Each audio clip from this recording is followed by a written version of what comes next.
finalizar Pedro 12 até o versículo 19. Ou seja, hoje nós vamos fechar o capítulo 4 de Pedro. Nós já estamos finalizando essa carta que nós iniciamos ano passado. E se Deus permitir, nós iremos entrar em 2 de Pedro, depois de João, e assim sucessivamente, da glória de Deus. 1 Pedro, capítulo 4, versos 12 ao 19.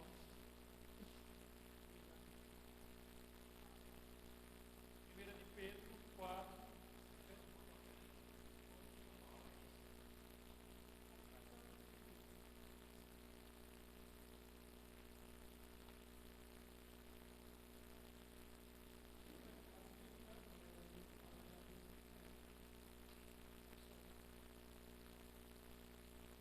Primeira de Pedro 4, versos 12 em diante. Vamos lá.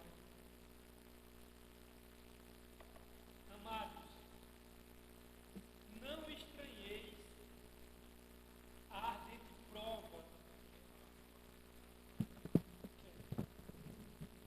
Amados, não estranheis a ardente prova que vem sobre vós, para vos tentar como se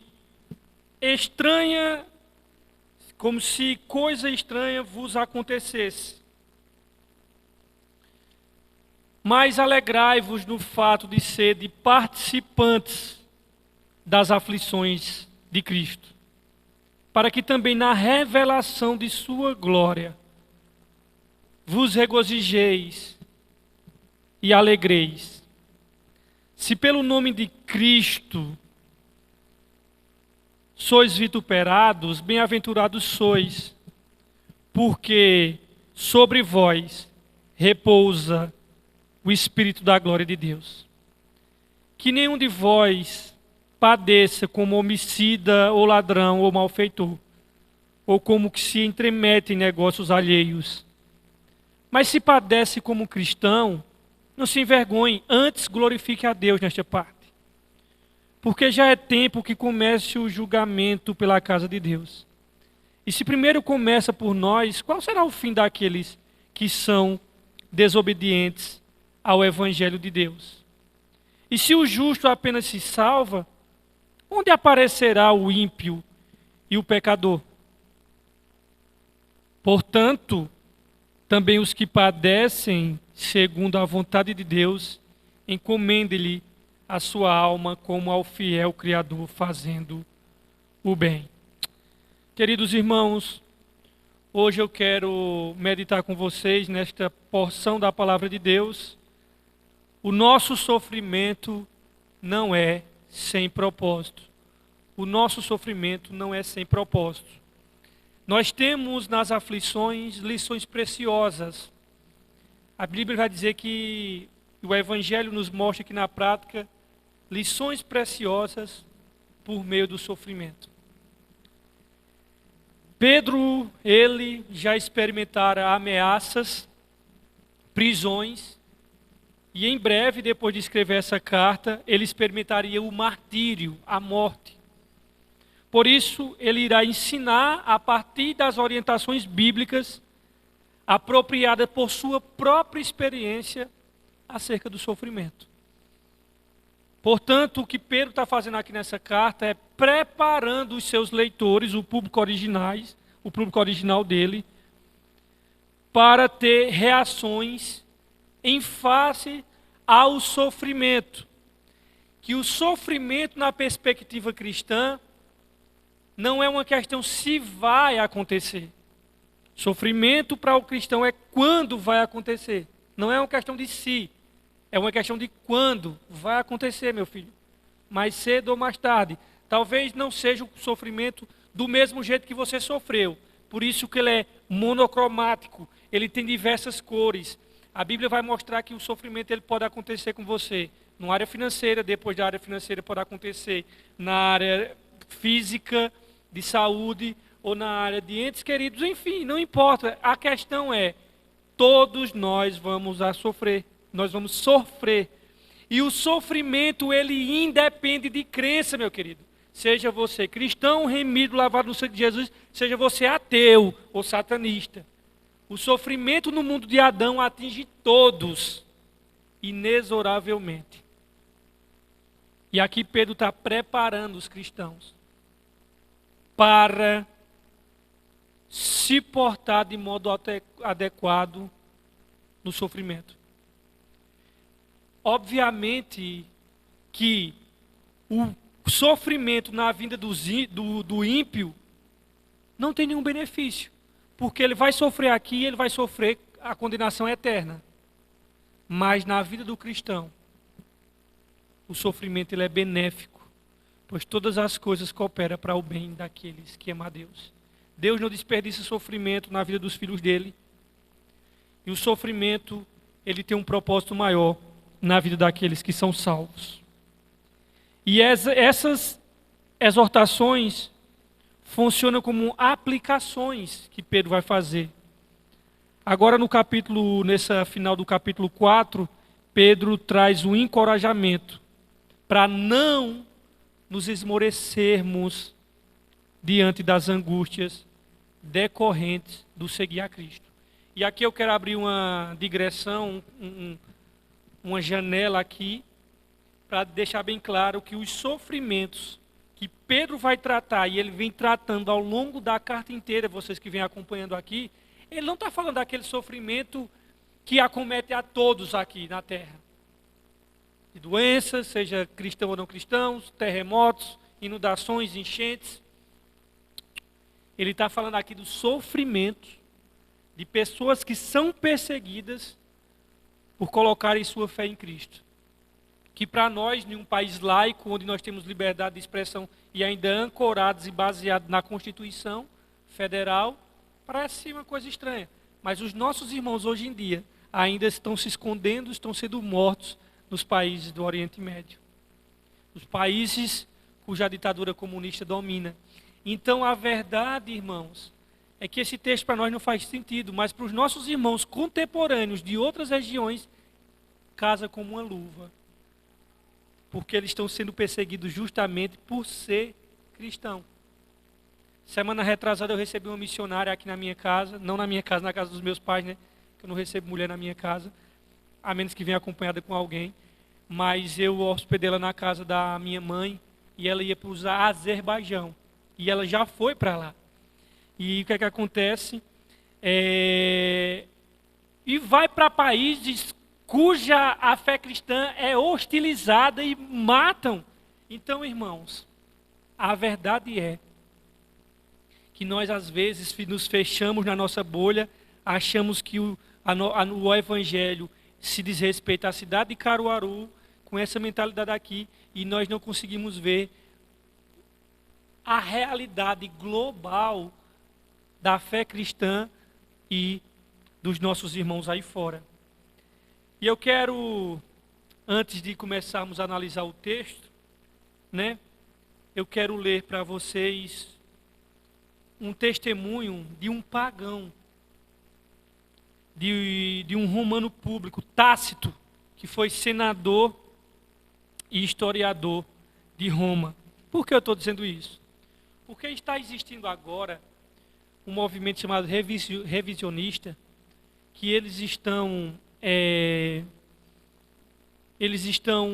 se você for, por exemplo, lá nos Coliseus de Roma, os guias turísticos eles vão dizer assim, não, essas histórias aqui, que muitos cristãos foram mortos aqui, morreram cristãos aqui no Coliseu de Roma, mas não foram tantos não. Os cristãos, às vezes, eles inventam mais para dizer que aquela crueldade, aquela barbaridade que aconteceu ali com a igreja cristã nos primeiros séculos, eles dizem assim, tem muitas coisas que são fantasiosas pelo cristão. E aqui eu quero citar uma fonte não cristã, que aí é livre de suspeição, para dizer o que era que os cristãos sofriam no primeiro século. E eu quero citar aqui Tácito, que é um historiador romano, senador e historiador romano, acima de qualquer suspeição, porque ele não é cristão, então não tem por que ele estaria inventando. E outra coisa, Tácito é dos primeiros séculos, né? Era um pagão, e ele narrando num documento dele que ele escreveu os fatos. E esse documento conhecido foi escrito em abril do ano 64, escrito por Tácito, um pagão. Ele diz assim, eu quero ler para vocês, diz assim: de início foram presos todos os que confessavam Cristo.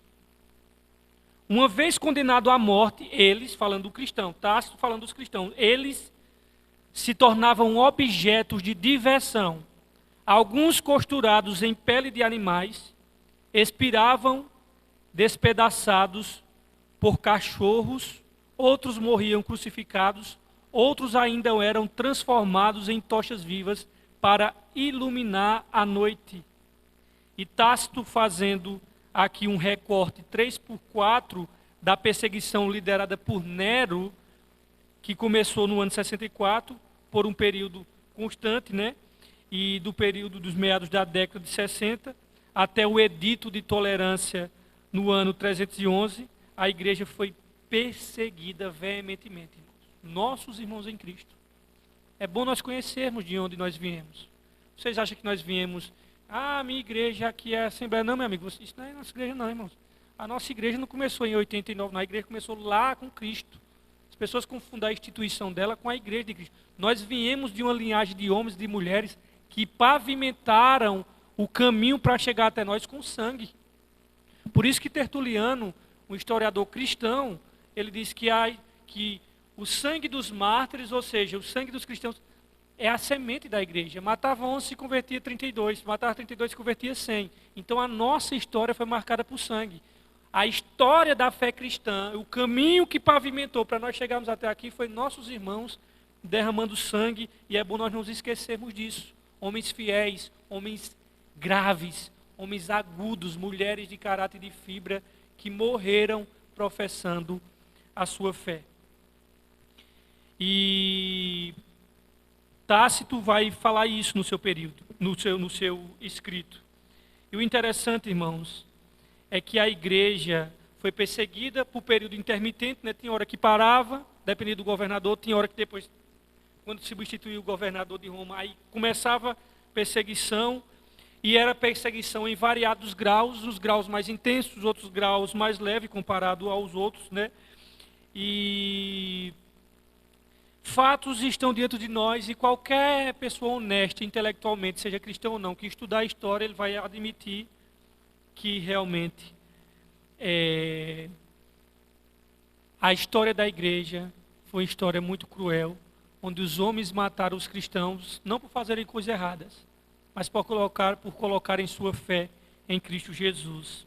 Citando agora um cristão, né? Agora, citando um cristão, eu quero citar um advogado do norte da África do Sul, chamado Tertuliano, uma pessoa exponencial na história da igreja, a quem todos nós aqui somos devedores pela grande contribuição que ele deu, né, enquanto teólogo e também enquanto defensor da fé cristã. Inclusive ele fez um texto sobre o assunto chamado A Apologia. E ele disse: desde o Tigres até inundar a cidade e até o Nilo se encher, se parar de chover e vier seca, se vier terremoto, se vier uma peste sobre a humanidade, haverá clamor em uma só voz. Os cristãos devem ser jogados aos leões. Ou seja, o que Tertuliano está escrevendo aqui é o seguinte: era que toda coisa que acontecia nos primeiros séculos é culpa dos cristãos. Veio uma peste, vamos dizer, um coronavírus, é culpa desses cristãos. O rio Nilo, Tigre, encheu e saiu devastando tudo, é culpa dos cristãos. Qualquer motivo, e a sociedade todinha dizia: jogue os cristãos na arena para os leões. Era isso. E foi exatamente isso que Nero fez. Porque Nero toca fogo em Roma, e dos 14 bairros, 10 foram lambidos pelas chamas ardentes. E o que é que ele disse? A culpa é dos cristãos. E aí começou o quê? uma perseguição aos cristãos. E foi sobre o reinado de Nero que muitos dos apóstolos foram mortos. E esse é o contexto bem da primeira carta de Pedro. É justamente essa igreja marginalizada, mas santa e fiel, que foi perseguida e assassinada, torturada. E a Bíblia vai dizer que o sofrimento, ele é inerente à fé cristã. Hoje, por aqui no Brasil se espalhar em toda esquina igrejas que é pseudo-cristãs, ou seja, falsos cristãos, e que mentem com uma mensagem deturpada, que vai dizer que o sofrimento ele é incompatível com o evangelho, que o sofrimento ele é incompatível com a fé cristã. Inclusive a própria Universal tem uma placa de frente da igreja dela: pare de sofrer. Irmãos, isso é mentira. Isso é mentira. Onde que está escrito isso no Evangelho de Jesus? Que aqui nesse mundo de Adão vai existir um momento que a gente vai parar de sofrer. É claro que Deus sabe que nós não suportaríamos, a alma não suportaria viver ininterruptamente a vida inteira só sofrendo. Deus sabe disso. Mas o fato é que o sofrimento vai acontecer, meu irmão. Se ele já faz parte do propósito de Deus, até para nos melhorar.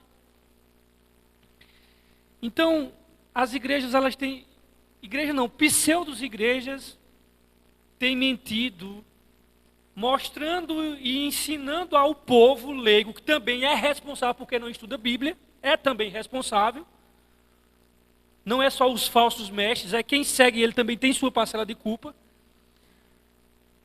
Dizendo a essas pessoas que sofrimento com Cristo não é compatível. Onde já viu isso, irmão? Se o nosso Salvador morreu, e se todos os apóstolos, exceto João, que morreu por velhice, foram todos martirizados.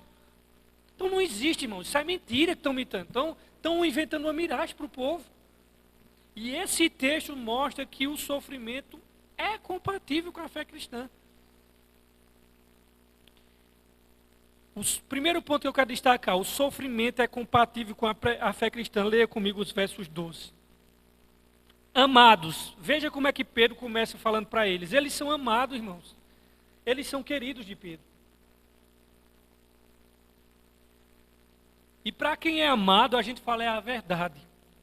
Amados, não estranheis. Não é para se estranhar, não é para ficar chocado, Pedro está dizendo.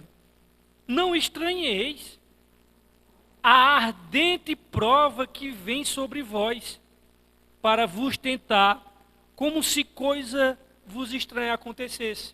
O que Pedro está dizendo aqui? Meu amigo, não vos estranhei. Vocês estão estranhando de quê?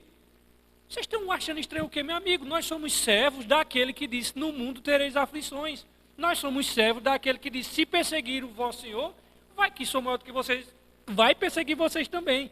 Então não tem por que estranhar. Por isso que muitas vezes nós dizemos: meu Deus, olha os cristãos estão sofrendo ali. Irmãos, nós temos que orar, nós temos que colaborar financeiramente com a igreja, se compadecer dela. Mas isso é o que já foi dito desde o primeiro século. Estão matando os cristãos. A gente tem que se compadecer, porque é os nossos irmãos que vão viver com a gente na eternidade. Mas não é para estranhar, porque Jesus disse que seria assim. E se amanhã viesse a cometer uma perseguição aqui aos cristãos no Brasil, não tem que estranhar, irmãos. Porque é assim. Estão estranhando o quê? Então você não está lendo sua Bíblia. Porque foi assim o spoiler que o Salvador deu. A primeira reação às realidades expostas até aqui é que devemos esperar por sofrimento. E eu me refiro aqui principalmente ao sofrimento por ser cristão. Por ser cristão, por professar o nome de Cristo. Aqui no Brasil não vão lhe matar, mas talvez piadinha com você, deboche com você, de toda forma. A não ser se você seja um camaleão, que no meio dos incrédulos você fica se disfarçando. Mas se você for um cristão que mantém sua integridade em qualquer ambiente, mais cedo ou mais tarde, vão fazer piadas com você.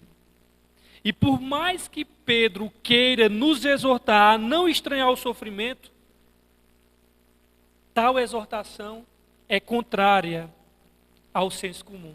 Por quê? Porque é normal que nós atingimos ligamos o alerta para nos proteger. A gente já tem na nossa natureza intrínseca aquele senso de nos proteger.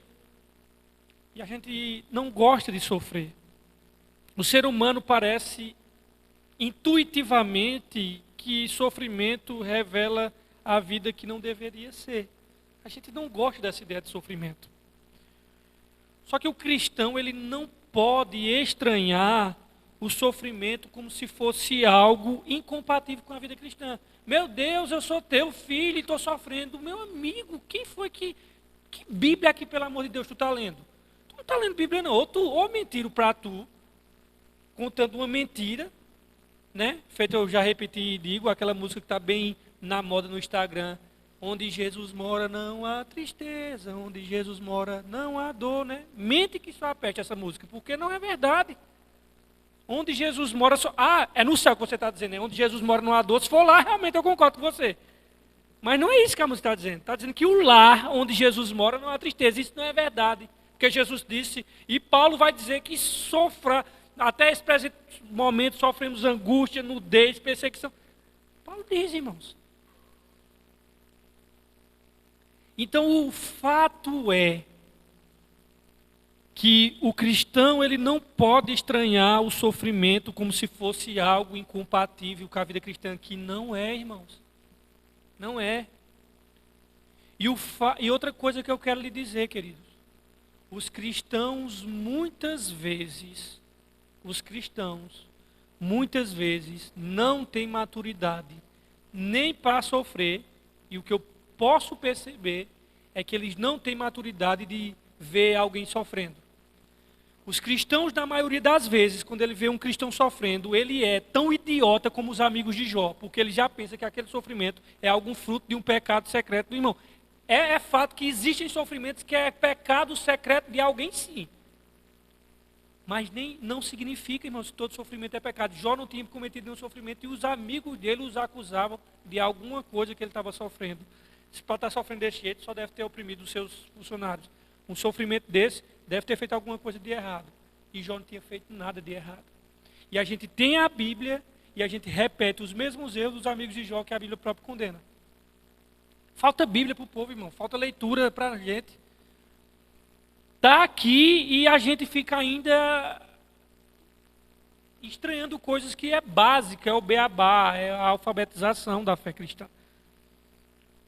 O cristão, ele deve até mesmo esperar as provações. Porque a Bíblia diz que provação não é a questão de se vai acontecer, é quando ela vai, meu querido, bater na sua e na minha porta, sem mandar uma mensagem pelo WhatsApp, sem marcar na sua agenda, e vai bater com as duas pernas.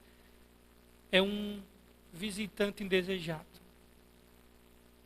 Se o mundo perseguiu a Cristo, perseguirá a nós também.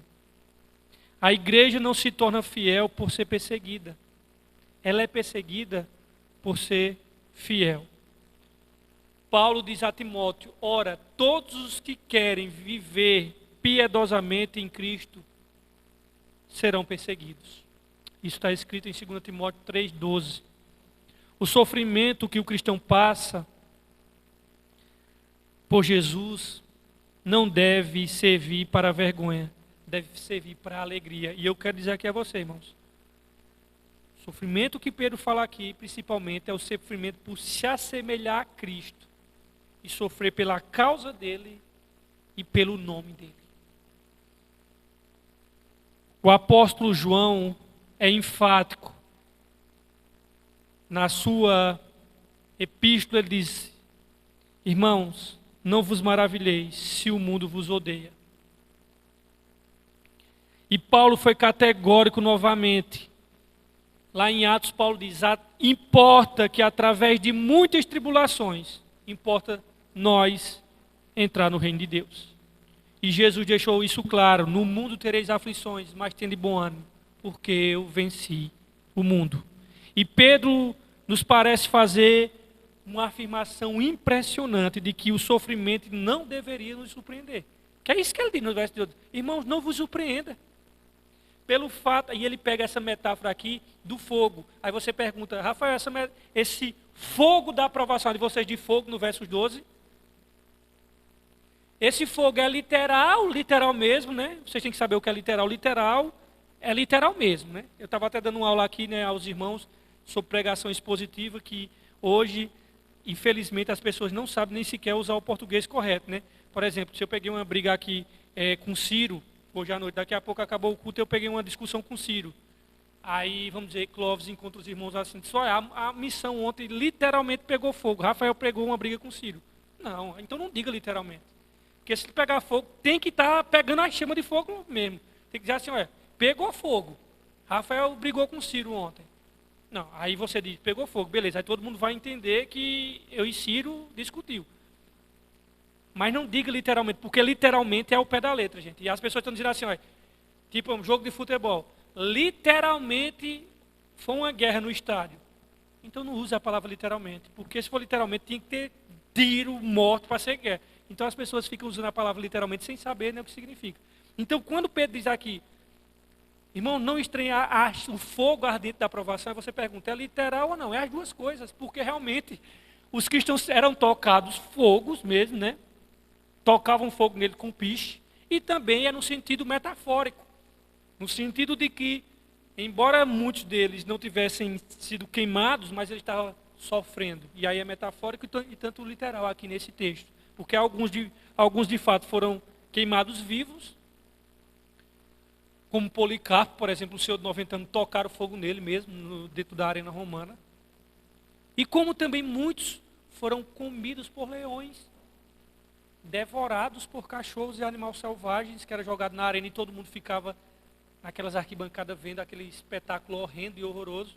E aquilo também é uma prova de fogo, metaforicamente, mas é. E outros foram literalmente mesmo. Então Pedro está dizendo aqui, irmãos, vocês não devem se surpreender com isso. Não somente da parte do mundo, mas também da parte de Deus. Os versos 12 diz, amado, não estranheis a ardente provação sobre vós, para vos tentar, como se coisa alguma estranha acontecesse a vocês. A Bíblia de vocês diz, é destinado a provar-vos, o verso 12. Alguma de vocês diz, é destinado a provar-vos? Exatamente. É destinado a provar-vos. Mostrando que até essas provações, elas não saem do controle de Deus.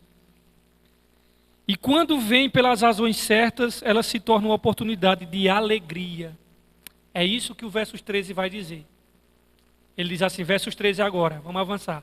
Mas alegrai-vos no fato de serdes participantes das aflições de Cristo, para que também na revelação de sua glória vos regozijei neles. O fogo ardente tem um propósito benéfico nos fiéis. Irmãos, nos incrédulos, é só um preâmbulo, uma anunciação do que eles vão sofrer lá do outro lado. Mas nos fiéis, nas ovelhas de Cristo, na igreja dele, o sofrimento tem um propósito benéfico. Incrédulos atacam a ofensa do Evangelho. E Deus utiliza o fogo como se fosse um ourives, colocando o ouro, os metais nobres, para purificar. Todos os cristãos, quando são jogados na fornalhas permitidos por Deus, Deus está apenas querendo tirar as impurezas. Deus está querendo descascar o velho Adão que ainda habita nele, para possa purificar, para que o novo homem, o último Adão, possa aparecer nele, Cristo. Nós carregamos resquícios e resíduos do velho homem, do Adão antigo. E Deus, quando nos lança como ourives, lança o metal na fornalha, para depurar, para purificar, Deus assim também faz, para que possa descascar, para que possa limpar as impurezas do velho Adão, porque Deus sabe que em mim e você existem resquícios e resíduos, e Deus quer descascar esse velho Adão dentro de nós. E Ele faz isso na vida cristã, na chamada santificação. O mesmo resultado positivo já é retratado no primeiro capítulo da epístola. Pedro já tinha falado do resultado benéfico das provações. Segunda coisa que eu quero destacar, irmãos, o sofrimento. A primeira coisa que eu destaquei é que o sofrimento é compatível, sim, com a vida cristã. A segunda que eu quero destacar agora é que o sofrimento é pedagógico. Ainda nos versos 12 ele diz: amado, não vos estranheis à prova ardente, para vos tentar como se coisa estranha acontecesse. O sofrimento ele vem para nos provar e não para nos destruir. O fogo ardente que ele fala nos versos 12 é o fogo da fornalha, irmãos. É o cadinho onde o metal é purificado. Portanto, o sofrimento não é um sinal da ausência de Deus, mas de sua presença purificadora, pois ele utiliza o sofrimento para despertar os fiéis a romperem com o pecado. Entenda bem, irmãos. Deus utiliza o sofrimento para despertar os remidos a romperem com o pecado. Tem muitos remidos que nessa peregrinação agora esquece que são peregrinos e começa a fazer igual o povo de Israel. O povo de Israel foi libertado, era debaixo da chibata, Faraó oprimindo eles, Deus liberta. Sabe o que é que os filhos da peste, como diz o nordestino, inventaram de fazer? Começaram a olhar para trás e sentir saudades. Que saudade a gente tem do Egito. Lá era chibatada e cebola para os caras comer. E Deus mandando o maná, que era um bolo com gosto de mel, água saindo de rocha. Durante o dia vocês sabem que as intempéries do deserto é para matar. Se escapar de manhã, morre de noite. Porque durante o dia a temperatura é lá em cima e à noite ela despenca lá embaixo. Se não morrer de calor, morre de frio. Aí Deus quer que fazia com eles?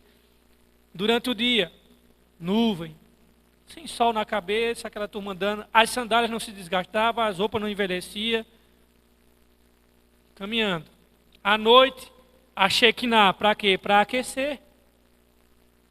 E eles, em um dado momento, caminhando para Canaã, para a terra prometida, olharam para trás, que saudade a gente está do Egito. Assim também é nós, os remidos. Deus nos tirou da potestade de Faraó, Satanás. A gente vivia comendo as alfarrobas do diabo nesse mundo. Deus tira os remidos, os salva, dá dignidade a ele, coloca eles nessa peregrinação, caminhando para Jerusalém celestial, e nós, miseravelmente, começamos a olhar de novo para o deserto onde Deus nos tirou, aliás, para o Egito onde Deus nos tirou, e começamos a ficar com saudade do tempo de incrédito e depravação que a gente vivia. Aí Deus diz assim: ele está começando a paquerar com pecado, deixa eu botar aqui umas fornalhinhas para ele ficar esperto. E se não é corrigido, é porque nem remido é. Porque Hebreus diz que filho há em que o pai não disciplina. Se está sem disciplina é porque vocês são bastardos. Vocês não têm um pai. E Hebreus vai dizer lá por que é que Deus repreende e castiga. Para a nossa santificação, é isso que o texto vai dizer. E para a igreja de Laodiceia, Cristo diz: eu repreendo e castigo a todos quanto amo. Meu amigo, se você está andando no pecado sem disciplina, é porque nem filho você é. Nem amado você é. Porque, irmãos, vocês estão pensando que Deus é os pais de hoje em dia? Que deixa os filhos fazer o que quiser? Vocês estão achando que Deus é um desmoralizado, que diz assim: eu queria tanto que ele andasse direitinho, mas ele não pode. Meu irmão, Deus, para quem é dele, ele vai corrigir, vai, meu querido. Só um pai desmoralizado que o filho chega cheio de grude, com os pés, estava brincando no meio da rua, né? Apesar que não tem nem isso, que a internet tirou isso. Eu estou pegando da minha infância, que eu chegava cheio de grude lá em casa, com os pés pretos, de tanto brincar na rua. Eu nunca tive dificuldade de banho, Caio teve, pode cobrar dele. E eu tenho prova que a minha mãe e meu pai para testificar as coisas, mas eu nunca tive não. Eu sempre, né? Pode perguntar meu pai e minha mãe, não é eu que... não, os ausentes nunca têm razão, mas eu tenho história verídica com os meus pais para mostrar que Caio tinha, mas dificuldade grande. Mas resumindo, imagine um pai que o filho chega, meu amigo, você não controlar o menino em casa, você tá morto. E aí O pai chega, vá para o banho, e ele chega assim, cheio de grudo, e diz assim, não, eu não quero tomar banho hoje não, meu amigo. O cabo pega ele, passa um vassourão nele assim, que ele sai brilhando mais do que tudo. Se for um pai de honra. Porque se for um pateta, vai fazer, o filho vai pintar, mas se for um pai honrado, que seja agudo, vai esfregar ele tanto que ele vai sair brilhando mais do que essas lâmpadas aqui. E vai dizer, agora você vai dormir? Vocês acham que Deus é menos viril? Vocês é esse pai aqui, Deus diz assim, eu quero a santificação de vocês. E o cara diz assim, não, eu quero é brincar com o pecado. Deus diz, eu estou tão triste para fazer nada. Pai, você é um pateta que você desenhou na sua cabeça. Deus vai disciplinar. Esse é o ponto, irmãos. Esse é o ponto. Leia Hebreus, que diz, se vocês estão sem disciplina, é porque vocês são bastardos. E lá em a igreja de Laodiceia, ele diz, eu castigo e disciplina a todos quantos amo. Portanto, o sofrimento que Deus utiliza é para despertar os fiéis a romperem com o pecado. Deus destruirá todo o pecado de sua nova criação. E Ele começou essa grande obra de purificação em nós, e isso ajuda a moldar nossa expectativa por sofrimento. Outra coisa que eu quero destacar agora é que nós devemos nos alegrar por aquilo que o sofrimento revela agora nessa vida. Versos 13, mas alegrai-vos no fato de serdes participantes das aflições de Cristo, para que também na revelação de sua glória vos regozijeis e alegreis. Irmãos, não só é Pedro, diferentes autores bíblicos, neotestamentários, isto é, do Novo Testamento, retrataram a alegria no meio do sofrimento. Não precisa abrir, mas eu vou relatar para vocês em Atos 16, quando Paulo foi com Silas e com Lucas fundar a igreja lá em Filipos, uma pequena colônia romana lá na Europa, cidadezinha pequena. E lá, quando eles, depois de terem expulsado o demônio da menina que tinha espírito de desviação, levaram uma pisa em praça pública, lançado na prisão. O que é que eles fizeram lá no meio do sofrimento? Resmungaram, ficaram com raiva. Você via a Deus, não é o que eu recebo. Não, irmãos. Eles louvaram a Deus meia-noite. Então nós temos aqui autores bíblicos relatando para nós alegria em meio ao sofrimento. Hebreus também fala isso. Da perseguição, os espólios dos bens e os irmãos fiéis e firmes na confissão e na vida. Tiago também, nós estudamos Tiago no antigo espaço lá, ano retrasado. Tiago diz, irmãos, se alegre quando vir as grandes tribulações. Aí ele começa a falar e descrever, a partir dos versos 2 até o 12, os efeitos benéficos da aprovação. E Pedro está fazendo coro com essa galera do Novo Testamento. Pedro faz coro com Paulo, faz coro com o autor da carta aos Hebreus, faz coro com Tiago. Nós não nos alegramos com a perseguição em si mesma, mas pelo fato que ela revela ao nosso respeito. Nós somos perseguidos porque o povo vê em nós Cristo. Nossa alegria não está ligada à dor, às dificuldades em si mesma, mas em suas ramificações. Se sofremos como os cristãos, bem-aventurados nós somos, diz a palavra de Deus. Os cristãos, lá em Atos está revelado que eles disseram, se regozije pelo fato de sofrer em nome de Jesus. Policarpo, um senhor de 92 anos, antes de ser queimado, ainda Roma dava uma oportunidade para você se retratar. Ele não pegava você que é cristão, queima eles. Não, ele dizia, olha, você vai se retratar, agora também tem que se retratar de frente do público. Dizendo, olha, realmente, esse negócio de Cristo eu vi que não tinha futuro, eu fui enganado, Cristo não é isso, Quírios é César, César é aquilo. Pronto, ele liberava você. Os cristãos diziam, não, pode matar, mas Jesus é Quírios, Jesus é Senhor. E o Coliseu lotado, a lenha sendo preparada, a cruz ali, e com 92 anos, o responsável por aquilo, o romano, disse, Policarpo, se retrate, Policarpo, você já é um idoso.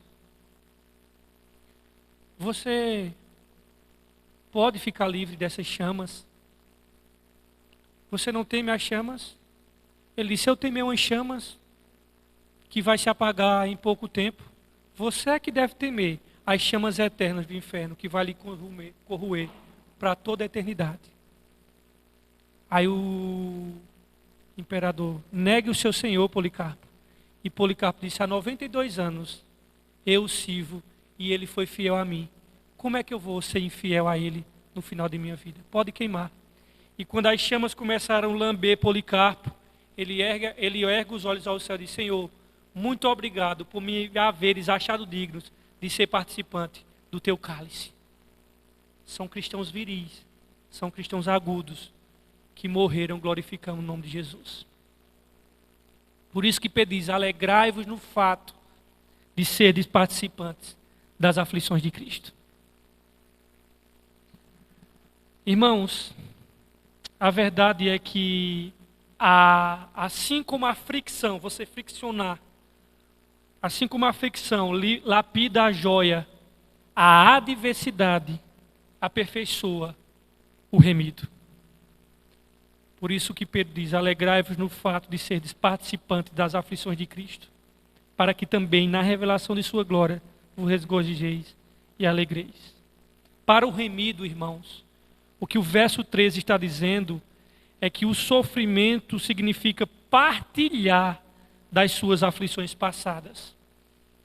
Não somos co-participantes do sofrimento vicário de Cristo. Este foi o único cabal. O sofrimento vicário de Cristo não é repetido, irmãos. Mas quando nós sofremos hoje, sofremos da mesma forma que Cristo sofreu, com o mesmo propósito com que Cristo sofreu. Os apóstolos, irmãos, consideraram um privilégio, por amor a Cristo, sofrer por Ele. Paulo diz, porque, vê o que é que Paulo diz aos filipenses, isso é muito sério.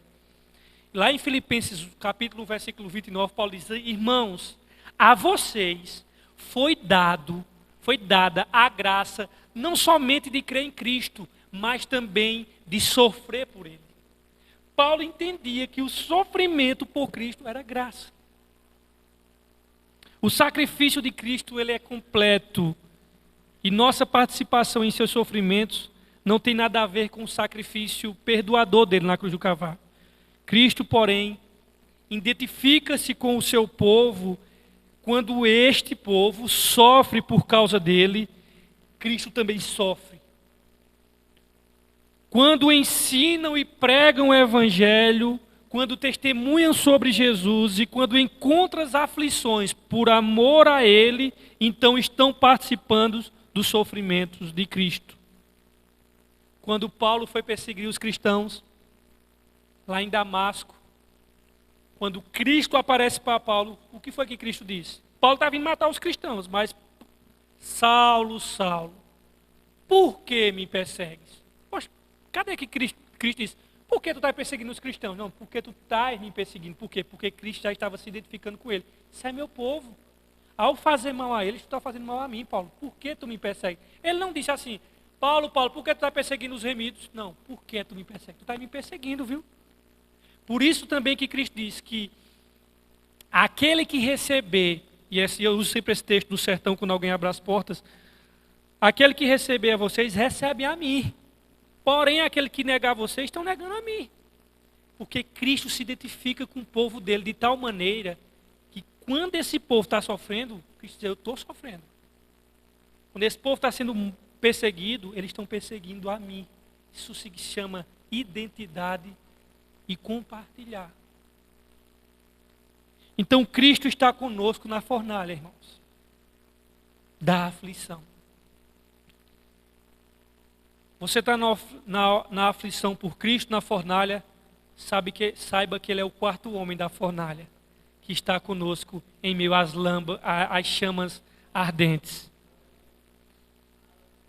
Ele é o quarto homem que passeia no meio do fogo e nos livra da morte, irmãos. Nas noites escuras da alma, Deus está conosco e nos segura pela mão. Não tema, eu estou contigo. Diz Isaías 41:10.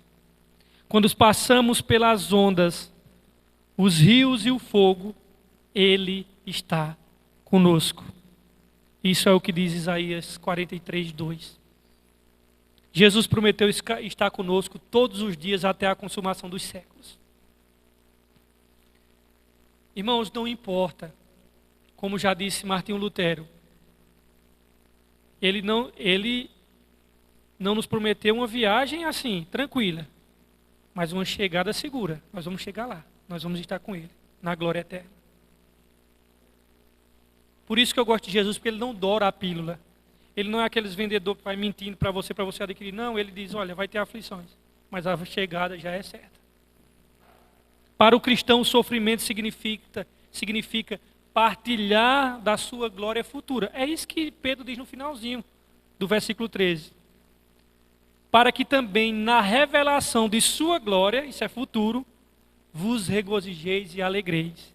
Isso significa que o cristão que aqui e agora sofre com Cristo e pela causa de Cristo, ele partilha também de sua glória. Deus não apenas substitui o sofrimento pela glória, Ele transforma o sofrimento em glória. É igual a mulher que sofre para dar à luz. O seu sofrimento é transformado na alegria de trazer ao mundo uma vida linda. É isso que Jesus disse em João, no Evangelho de João, capítulo 16, versículo 20 e 22. Precisamos olhar para o tempo presente pela ótica da glória futura. O caminho para a glória há espinhos. O caminho até a glória há dor, irmãos. O caminho para a glória há cruz. Isso que está sendo pregado aqui é totalmente diferente do que está sendo anunciado nas igrejas da teologia da prosperidade. Pare de sofrer. Irmãos, a verdade é essa. Daqui para lá haverá labutas, haverá cruz, haverá dor. Teologia fraca, sabe o que é que acontece? Produz um povo fraco, que quando chega o sofrimento, fica magoado com Deus, mas ensino bíblico verdadeiro deixa o povo forte, alimentado para aguentar as vicissitudes, os percalços e as intempéries desta existência. O que é que o Paulo diz? Os sofrimentos do tempo presente não podem ser comparados com a glória que há de ser revelada em nós. Está escrito em Romanos 8:17. Agora, quando chegar lá, no novo céus, nova terra, lá no céu, na glória eterna, que vai vir aqui para cá, não haverá choro, não haverá luto, não haverá pranto, nossas lágrimas serão enxugadas, nossas dores passarão, não haverá nem luta, nem pranto, nem dor. Apocalipse 21:4. Esta é a grande certeza cristã. A glória, irmãos, explicará para nós todo o mistério do sofrimento. Porque existe um ar de mistério no sofrimento. Muitas vezes nós não conseguimos explicar o porquê daquele sofrimento. A glória eterna vai explicar. Jó morreu sem ter tido a explicação para os seus sofrimentos, mas a glória revelou a ele. Ele morreu sem Deus dar uma resposta para ele. Do porquê? Não, Jó, deixa eu te explicar aqui. Deus não deve explicação não, irmãos, a nós não. Aprenda isso. Ele é soberano. Ele não deve a você um relatório. Ele não é seu empregado para você dizer a ele, para ele trazer relatórios para você, para ele dar, prestar contas a você. Quem disse que Deus deve prestar contas a você? Ele não deve prestar contas a você e a ninguém.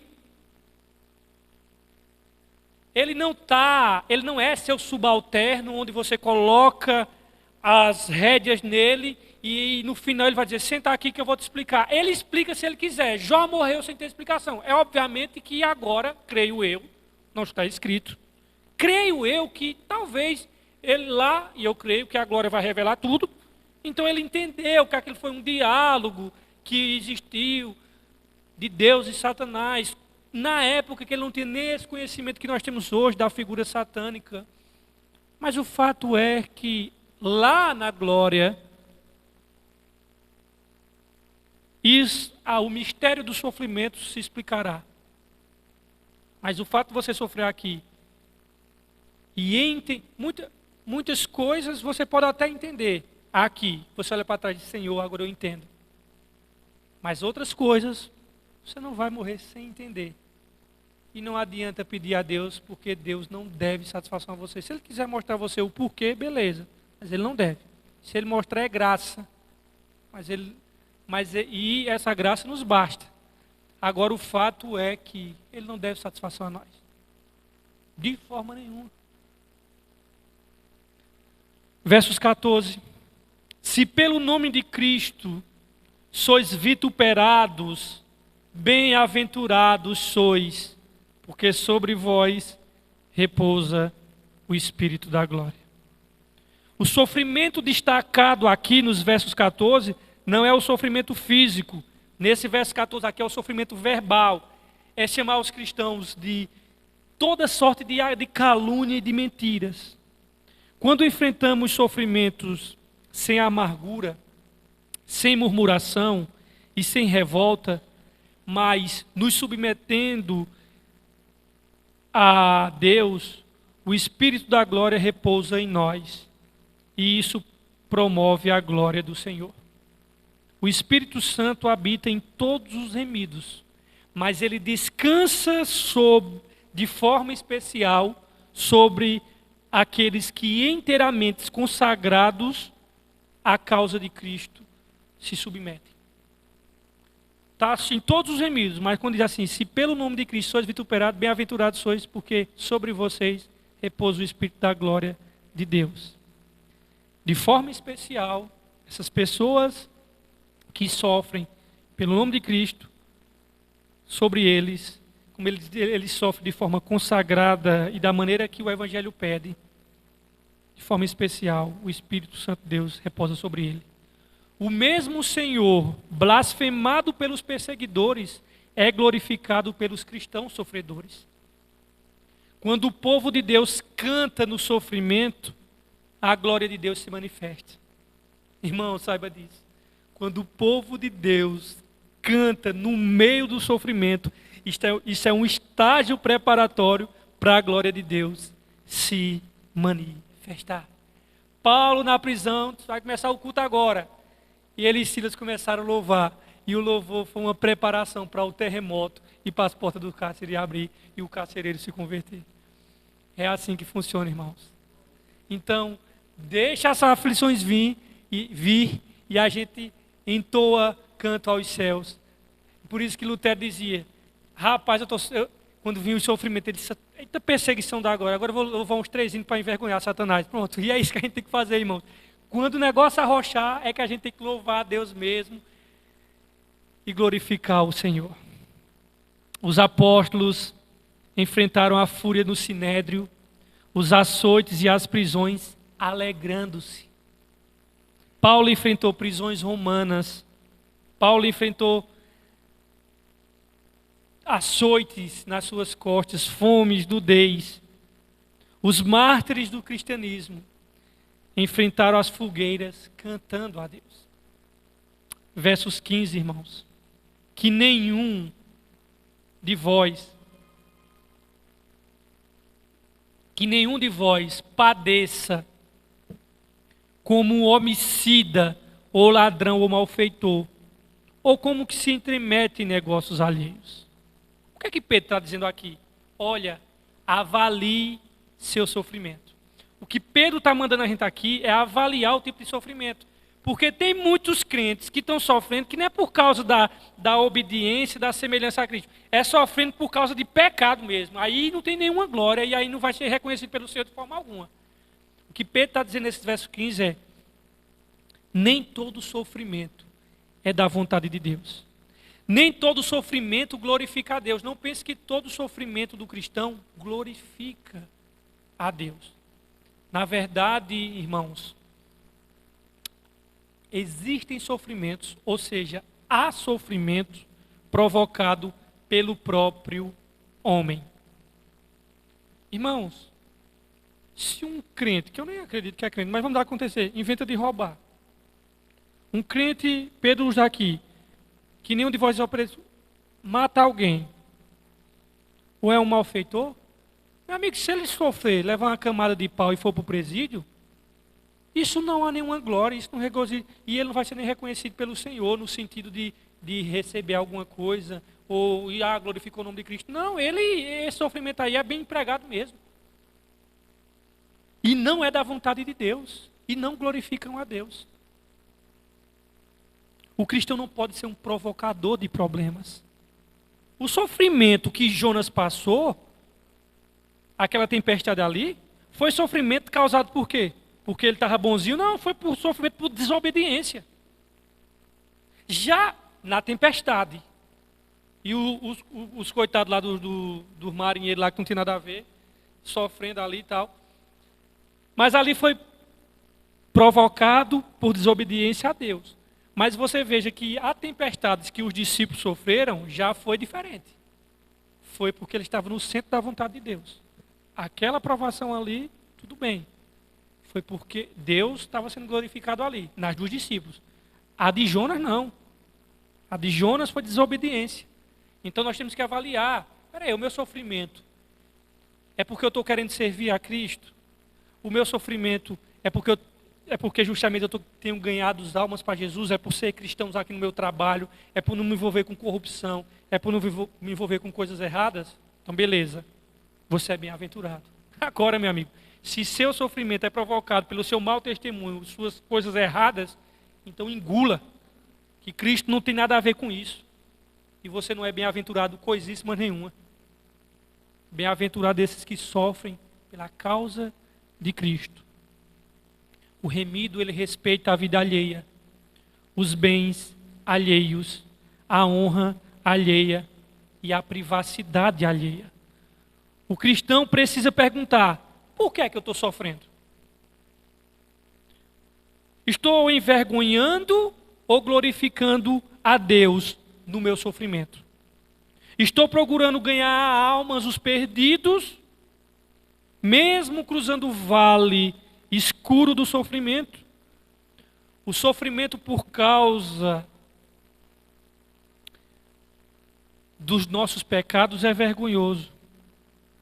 E o Evangelho diz: não sofra, porém, nenhum de vós, como assassino, ou ladrão, ou malfeitor, ou como quem se intromete em negócios de outrem. Irmãos, o cristão não pode ser uma pessoa bisbilhoteira, está se intrometendo no negócio de outro. Tem muitas coisas que a gente se sofre, é para a gente estar se metendo no que a gente não é chamado. Irmão, não se meta naquilo que não é seu. O cristão não pode ser uma pessoa violenta. Por isso que ele diz aqui, homicida. Não pode ser uma pessoa desonesta. Ele diz aqui, ladrão. É vergonhoso para um cristão ser acusado e condenado no tribunal por esses crimes e crimes afins, ou seja, crimes semelhantes. Versos 16. Mas, aí vem a conjunção adversativa. Mas, se padece como cristão, não se envergonhe, antes glorifique a Deus nesta parte. O sofrimento pelo Evangelho é honroso, irmãos. Mas se sofrer como Cristo, não se envergonhe disso. Antes glorifique a Deus com esse nome. A questão, irmãos, não é o sofrimento, mas o motivo de sofrer. Não há nenhuma vantagem se a causa do sofrimento provém de palavras e ações erradas. E interessante que ele usa aqui a palavra cristão. A palavra cristão ela é só usada 3 vezes no Novo Testamento. Atos 1, 26, Atos 26, 28 e aqui em 1 de Pedro 4, 16. Pedro, por medo de sofrer e por vergonha de Jesus, sabe o que é que ele fez? Negou Jesus 3 vezes. Por medo de sofrer e por vergonha de Jesus, ele negou Jesus 3 vezes. Na casa dos sumos sacerdotes, de acordo com Mateus 26, 69, versículos 69 a 75. Agora, esse mesmo Pedro, depois de ter sido restaurado por Cristo, cheio do Espírito Santo, insta os seus leitores a glorificarem a Deus diante do sofrimento. E para finalizarmos, irmãos, versos 17 e 18, ele diz assim: porque já é tempo que comece o julgamento pela casa de Deus. E se primeiro começa por nós, os remidos, os salvos, os regenerados, a igreja, as ovelhas de Cristo, se começa por nós, qual será o fim daqueles que são desobedientes ao Evangelho de Deus? Se o justo apenas se salva, onde aparecerá o ímpio e o pecador? O projeto de Deus, irmãos, é nos transformar à imagem do seu Filho. Jesus aprendeu pelas coisas que padeceu. Ele nos disciplina porque nos ama. Ele nos corrige para nos educar. A igreja precisa dar exemplo na forma de se arrepender. Nós não podemos chamar o mundo ao arrependimento se nós mesmos não nos mostramos quebrantamentos e vivemos em pecado. Como é que uma pessoa vivendo em pecado chama o pessoal ao arrependimento? Rapaz, cala tua boca, tu não tem nem moral para isso. Como é que a igreja quer ser útil se vive em pecado? Vai chamar os incrédulos a fazer o quê, meu Deus? Se nem isso eles estão fazendo. A igreja precisa dar exemplo na forma de se arrepender. Às vezes tem uma história diabólica, arrogante, que remido não precisa se arrepender. Tu nunca leu não, foi as 7 cartas de Apocalipse, que é para a igreja que diz assim, arrependa. Ele está dizendo para remido, irmãos. É uma arrogância luciferiana. Remido não precisa se arrepender. Onde é que está escrito isso? Na palavra. Você ouviu de alguém e está feito um papagaio repetindo. Porque as 7 cartas de Apocalipse no final, arrependa-se, arrependa-se. Isso para a igreja. Então nós devemos ser exemplos de arrependimento para os que estão fora. A igreja precisa dar arrependimento na forma de se arrepender. Não podemos chamar o mundo ao arrependimento se vivermos em pecado. Não podemos exortar os outros se nós mesmos não estivermos andando com Deus. Antes de tratar com o mundo, primeiro o julgamento começa pela casa de Deus. Começa logo por aqui, Deus enviando provações e depois lá no tribunal de Cristo, na prestação de conta. É isso que Pedro está dizendo. Se o julgamento está começando pela casa de Deus, imagina por de fora.